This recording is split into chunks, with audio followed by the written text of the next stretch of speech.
Of all the boardrooms Alexander Thorne had conquered, all the multi-million-dollar deals he'd negotiated, nothing had ever terrified him as much as a college coffee shop on a rainy Tuesday afternoon. His world was one of cold, hard numbers. At 38, he was the architect of a tech empire, a king who ruled from a glass and steel throne. His life was a meticulously optimized algorithm, power lunches, strategic mergers, and relationships that were little more than mutually beneficial alliances. Love was a variable he'd long ago deleted from his code. It was messy, inefficient, and utterly illogical. Hers was a world of warm, dog-eared paperbacks and the hopeful scent of oil paint. Alara Vance, 21, was a symphony of chaos and dreams, juggling economics textbooks with a secret passion for poetry and 3 part-time jobs to keep her student loans at bay. She believed in the kind of love that sonnets were written about, the all-consuming, reckless, glorious kind. Their worlds didn't just collide. They crashed. It happened at The Grind, a cozy, slightly shabby cafe tucked between the gleaming corporate towers where Alexander spent his days. He ducked in to escape a downpour, his custom-tailored suit soaked, his mood fouler than the weather. He was a storm cloud moving through a room full of warm light. He didn't look up from his phone.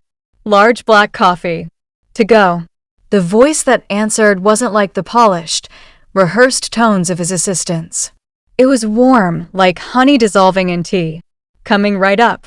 Tough day out there. Irritated by the small talk, he glanced up, a sharp retort ready on his tongue. It died instantly.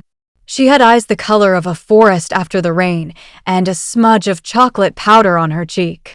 She wasn't just beautiful, she was alive. Her smile wasn't a social courtesy, it was a genuine, sun-breaking-through-clouds event. It's manageable, he heard himself say, stunned by his own honesty. Well, she said, her hands moving with a dancer's grace over the espresso machine, I find a tiny dash of cinnamon in a black coffee makes even the most manageably terrible day a little better. On the house.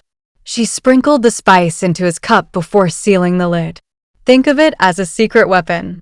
He took the cup, their fingers brushing.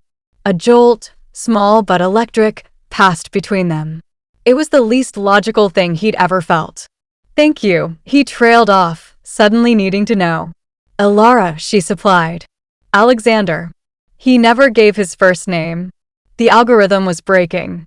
He left, but the glitch in his system wouldn't reboot. He found himself returning every Tuesday and Thursday at 3 p.m. He told himself it was for the efficiency of the caffeine hit. He was lying. He came for the 30-second conversations that began to feel like the most important part of his week. He learned she was an econ major with a poet's soul. She learned that beneath the CEO's granite exterior was a dry, self-deprecating wit. One day, she was reading a battered copy of Love in the Time of Cholera. A bold choice, he remarked, slipping back into analysis to shield himself. You've read it. Her surprise was genuine. It's a study on the relentless, illogical persistence of love. A fascinating, if inefficient, life strategy, he stated. She laughed, and the sound did something strange to his heartbeat. Is that all you see? Inefficiency? I think it's about the courage to wait for a feeling that real, even if it takes a lifetime. He had no code to process that. No data to analyze. He was defenseless.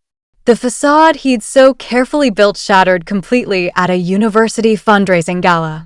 He was the star speaker, holding court in a room of donors and dignitaries. And then he saw her. Alara, in a ill-fitting server's uniform, balancing a tray of champagne flutes, looking profoundly out of place. Their eyes met. He saw her surprise flicker into embarrassment before she quickly looked away. The sight of her, here in his world, felt like a violation. His protective instincts he never knew he possessed, roared to life. The trigger was a bloated, entitled donor who cornered her, grabbing her wrist as she tried to pass. Alexander saw the panic in her eyes, the way she stiffened. In that moment, the CEO vanished. The man emerged. He crossed the room, his presence causing a hush. He didn't raise his voice. He simply placed himself between Alara and the man, his voice a low, dangerous calm. "The lady is working. I suggest you let her do her job." The man, recognizing him, paled and slunk away. Alexander turned to Alara. "Are you okay?" She nodded, her composure fragile. "Yes. Thank you, Mr. Thorne." "Alexander," he corrected, his voice softening. "Come on. Your shift is over." He guided her outside, away from the glittering falsehood, into the honest night air. They walked for blocks, not saying a word, the tension melting away with every step. "I'm so embarrassed," she finally whispered. "Why?" he asked, genuinely baffled. "For working 2 jobs to build a future? That's not embarrassing. That's the most admirable thing I've seen all year." And on a park bench, under a blanket of stars, they talked. He told her about his first failed startup, the terror of nearly losing everything. She spoke of her dreams of being a writer, the weight of her loans, the fear that practicality was slowly killing her soul. He wasn't a titan of industry. He was just a man. And she wasn't a college student. She was the woman who made him forget to check his phone. Their secret world was built in stolen hours. Picnics on his penthouse floor because she said the view was too perfect for a table. She dragged him to grungy indie cinemas and dusty bookshops, and he discovered a joy in things that had no ROI, no strategic value. She taught him that the most illogical leaps of faith often yield the greatest rewards. But the outside world has a way of crashing the party. Paparazzi photos splashed across tabloids, tech titan's teenage fling. His board was nervous. His cold, perfect life was demanding he return to the fold. The pressure mounted, and one evening, he made his worst mistake. He tried to apply his world's logic to theirs. "Alara," he began, his voice strained over a dinner she'd cooked. "The scrutiny, it's unsustainable. Perhaps we should be more discreet. We need to consider the practicalities." He laid out a rational, sensible, soul-crushing argument. Alara listened, her moss-green eyes filling with a deep, quiet sadness. She put down her fork. "I didn't fall for Alexander Thorne, the CEO," she said, her voice steady but soft. "I fell for the man who thought a dash of cinnamon was a secret weapon. The man who defended a waitress without a second thought. If you need to hide that man to fit into your world, then you've already chosen your world." She stood up, her dignity a tangible force in the room. "I don't want a discreet, practical arrangement. I want the messy, inefficient, glorious thing. The sonnet, not the spreadsheet." And she walked out. Her absence was a silence louder than any boardroom. His perfect, logical life felt like a beautifully furnished, empty house. He had everything and he had nothing. He tried to delete the emotion, to reboot his old system, but he couldn't. She had rewritten his core code. Weeks later, he stood outside her dorm, a man stripped bare of his armor.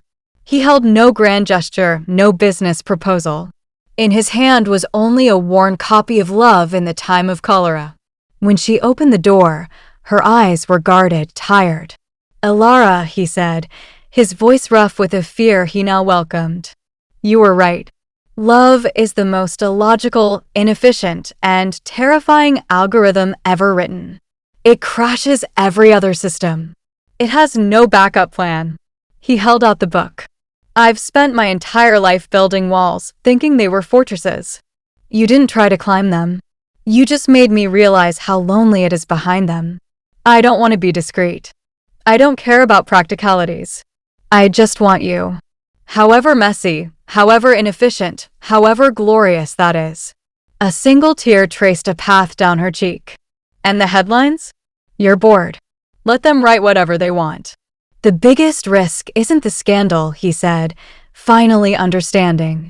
"It's a lifetime of wondering what would have happened if I'd been brave enough to choose you." He was no longer a CEO. He was just a man on a doorstep, offering his heart without a warranty or a terms of service agreement. And she was the woman who took it.